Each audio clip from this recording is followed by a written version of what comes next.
ইফতারি সামনে রেখে দোয়া কবুল হয়, বিশ্বাস হয়? কি সামনে রেখে? সামনে ইফতারি, বসে থাকে আমরা তৃষ্ণায় সারাটা দিন, ছাতি ফেটে যায়। আল্লাহ দেখে, দেখতে দেখতে আল্লাহর একটা সফট কর্নার তৈরি হয়। এটাই সুযোগ কাজে লাগানোর, ঠিক কিনা? মুমিন ঝোপ যে কোপ মারে, সময় মতো কাজ করে, ঠিক কিনা? আল্লাহ তখন ফেরেশতাদেরকে জিজ্ঞেস করে, এই ঘটনা কি? খায় না যে? খায় না কেন? আল্লাহ রোজা রাখছে, এগুলো কি? রো আফজা, পেঁয়াজ, আলুর চপ, বেগুনি, মুরগির রান খায় না।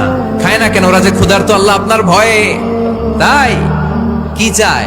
আল্লাহ আপনার কাছে ক্ষমা চায়, ক্ষমা চায়। আল্লাহ রহমতের দরিয়ায় জোশ খেলে যায়। আল্লাহ তখন বলে, আমারে দেখছে নাকি ওরা? ফেরেশতারা বলে, না দেখে নাই। আমার জান্নাত জাহান্নাম দেখেছে? না দেখে নাই। আমারে না দেখে, জান্নাত জাহান্নাম না দেখে আমার এত ভয় করে? যাও, আজকের এই রোজার বিনিময়ে এখন বান্দা যা চাইবে সব কবুল করে নেব।